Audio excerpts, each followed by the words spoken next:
Hello, seniors, and welcome to your review for the AP US History test. I know that some of you were feeling neglected because the juniors got a review and you didn't. So here is your online version.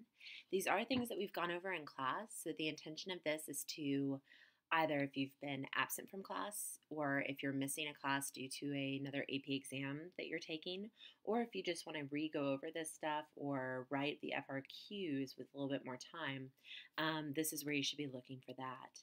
So, just a refresher on what this exam is going to look like. It is 2 hours and 25 minutes long, so it's one of the shortest exams you'll have. It is 50-50 split between the free response and the multiple choice sections. The multiple choice is 60 questions, and you have 45 minutes, so a bit under a minute a question. And then the written section is 4 questions in an hour and 40 minutes for each. So we said probably you read through all of them, you figure out which ones you want to write first, and then you have about 20 minutes or so after that to write each. You're going to be asked to do one of 5 tasks, either identify, define, describe, explain, compare.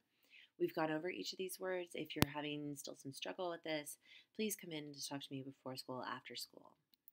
All right, so the exam itself is broken up into several parts. There's the constitutional underpinnings, which was like our first month of school. The political beliefs and behavior, which is the second section. This is where we drew the political spectrum on the board. You plotted yourselves, and we talked about how people vote and why. The next is political parties, mass media. The next is institutions, and this is where we spent the bulk of the class. This is the branches of government, bureaucracy, things like this. There's then a section on public policy, which is what we've done this last couple of weeks, and then civil rights and civil liberties, which we did in the judicial branch unit. So we start with forms of government. We've been over all of these. The historical forms, anarchy, which is just a lack of government, autocracy, which there are different sorts of it, oligarchy, and then democracy. And democracy is what we really care about. So direct democracy is where you vote on basically every single law. We said that that probably wasn't very practical in the system that we had, but in a society like that of ancient Greece, you could do this because they were so small in Athens. Representative democracy is what they used in ancient Rome. This is where you vote for representatives that then vote on things for you. And we said that this is much more practical given that we can't get people to vote in a presidential election once every 4 years. It's going to be very hard to get them to vote several times a week or a month. So, theories of democratic government. We have the traditional democratic theory, the pluralist theory, the elite theory, the bureaucratic theory, and then hyperpluralism. We talked about that the pluralist theory means that there are lots of different voices. Elite theory says that there are maybe many voices, but only a few of those voices actually matter. The bureaucratic theory that perhaps it's only those politicians that matter. And then hyperpluralism, which is basically that there's too much noise, that nothing is being heard. And we did a practice where we all said something at once and we couldn't make out any voice in that. And that was our example of hyperpluralism. So question, make sure you can answer it. All right, so we talked about the Articles of Confederation, which were our real first form of government that happened once we declare independence and last until the adoption of the Constitution. These articles are pretty weak. You can't raise an army. You depend on the state legislatures for revenue, so the states aren't going to turn anything over. There's no control of international trade, and we summarize these problems as no money, no army, no law. And these weaknesses really became a problem by the time that the Constitution is written. Remember that you have things like Shays' Rebellion, where there's no army to put down this rebellion. You have no common currency, so inflation is out of control. You have issues with states that are like not able to make agreements between one another. You have problems with the inability to tax, so you can't pay back debts that's owed to foreign countries. In all, we just said it's not a great time. So what is decided is that they need to write this new constitutional convention. They start this constitutional convention really to just sort of fix the problems of the Articles of Confederation, But what they decide by the end of it is that they need to instead just rewrite and start from scratch. There are several problems within this.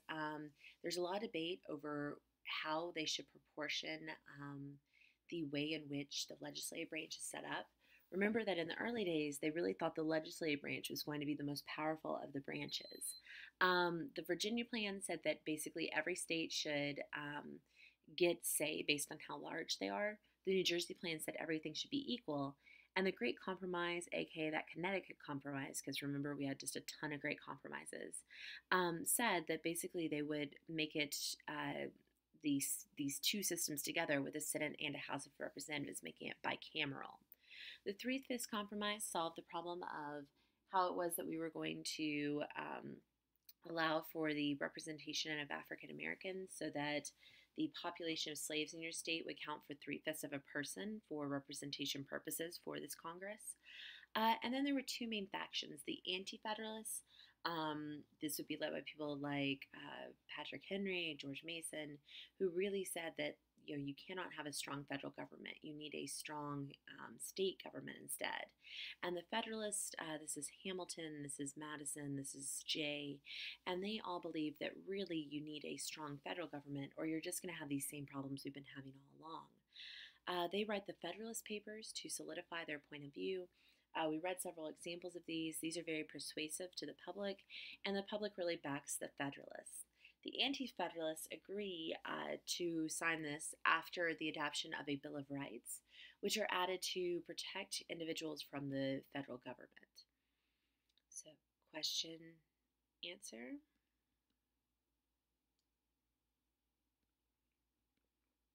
We wrote this FRQ in class. Be sure that you could write this if you weren't in class. If you're struggling on how you would answer this, please come in and talk to me.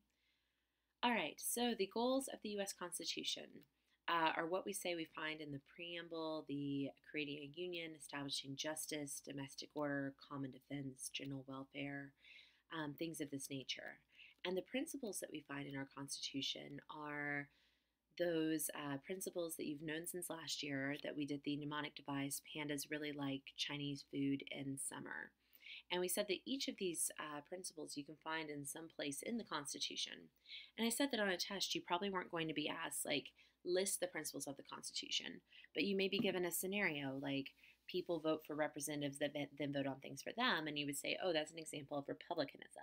Or you might be given an example, say, the government can only do what's written down in the Constitution. You would say, oh, well, that's limited government. So that's how I think that these would play out. But these are the basic principles that guide our Constitution and therefore guide our government. So separation of powers, remember that's by Charles de Montesquieu. The idea is that you have three different branches that do three different things. So in the example of lawmaking, the legislative branch makes the laws, the executive branch enforces the laws, judicial branch interprets the laws. And I pointed out that really good graphic on the packet that I gave you, the review packet, that had even better examples of the separation of powers and how it plays out. As far as checks and balances goes, this is basically the insurance that the separation of powers exists. So this basically prevents one branch from gaining too much power.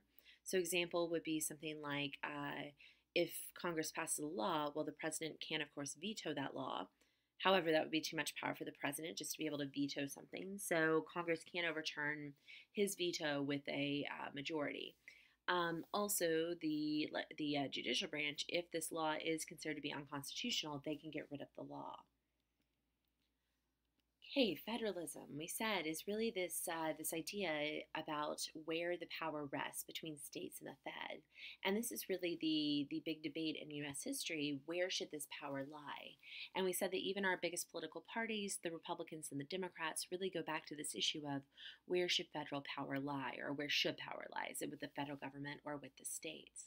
And we looked at two theories of this. Is it the marble cake or the layer cake federalism? We ate cake and we had a really good time discussing this. Powers that you need to know. Delegated powers are those expressed, given, written down in the Constitution, given to the national government. These are in your Articles 1 through 5. Implied powers are powers that can be reasonably inferred. So this is in your necessary and proper cause, which is Article 1, Section 8. And these are things that you just sort of need to do a delegated power. So for example, we have the power to have an army. However, let's say no one joins. Well, then implied is the power of a draft in order to get people into that army. Inherent powers are those that a government has because it's a government. These are things that you need, otherwise you can't exist. Concurrent powers belong to both the states and the national government. So we said like the power to tax. Your local government taxes you, your state government taxes you, your federal government taxes you. The same is true of law. There are state laws, there are federal laws, etc. And then we said reserved powers are those that belong to the states. These are your 10th Amendment powers. Question, make sure you can answer it. All right, so the Supremacy Clause, Article 4, basically says that the federal government is supreme, is going to win when it comes into conflict with a state law. There were two big court cases over this. McCullough versus Maryland is the bank case in 1819, and then Gibbons versus Ogden is the steamboat case in 1824. Make sure you know both these cases and how exactly they do add to that power of the federal government. So question, make sure you can answer it. All right, we said that these are sort of the trickier sorts of questions, which do sometimes confuse y'all. I said my best strategy for answering this is to really just think through, number one, is that true? Number two, is that true? And then find the statements that link up. If you need practice answering these questions or any others, please come into tutoring and we can work on this. All right, so interactions between states. When states negotiate with one another, there are a few things that are just sort of held in case. Full faith and credit clause is the idea that if you have a driver's license in one state, all other states will accept your driver's license, because it would be silly if you then went from Texas to Oklahoma and had to get a new driver's license every time. Privileges and immunities, you have the same privileges in one state as the other. Extradition, if you commit a crime and run to Oklahoma, they will take you back to Texas. And then interstate compacts are negotiations between states. All right, the amendment process we talked about. We said that really the only way that it's been done, except for once, like 26 times, the amendment is proposed by 2/3 of Congress, passed, or is proposed in Congress, passed by 2/3 vote. Then it's ratified by 3/4 of state legislatures. That's that top one. So this top is really the one way that it's happened. We said the second way that it's happened is starts at a national convention and then goes to the state legislatures. So these different methods that are in here are to ensure that more people could have a vote. So it's a lot like that initiative referendum recall. The idea that if your federal government doesn't want to get something done, you could actually call a national convention and get something done instead. The amendments that we have had, please do know them. We've formally changed the Constitution 27 times. 1 through 10 is your Bill of Rights, which you should know. 11th gives judicial power. 12th puts the vice president to the president on the same ticket. The 13th through 15th are your Reconstruction amendments we memorized as free citizens vote. The 16th through the 19th are your Progressive Era amendments, the income senators with wine and women. The 20th is the lame duck. So that's the one that says that the president will no longer take office on March 4th. He will instead take office on January 20th. This is because of the Hoover administration running into the wanted New Deal reforms of Roosevelt. I remember this one because it changes the date to January 20th. The 21st Amendment repeals the 18th Amendment, so it says there will be the drinking of alcohol is legal again. I remember this because the drinking age is 21. The 22nd Amendment says that presidents may serve only 2 terms. I remember this as 2-2 is 2 terms. The 23rd Amendment is the electors, and that's what gives DC their rights to vote. The 24th Amendment is the poll tax. The 25th is presidential succession, who takes over after whom. The 26th Amendment is the voting age, and the 27th Amendment sets congressional pay. So we worked on this example in class. I said that this is a really good example of a question that you might get on the AP test that you may forget one of the formal methods. So answer part A, then go to part B, then to part C. So it is totally fine to leave parts of your question blank and just try and get points because they will give you points based on each section. So if you find yourself really stumped by part A, make sure that you're not just giving up and that you could answer part B or part C. There's also informal amendment processes, so legislative actions, so passing laws, executive actions like an executive order or an executive agreement, judicial interpretation.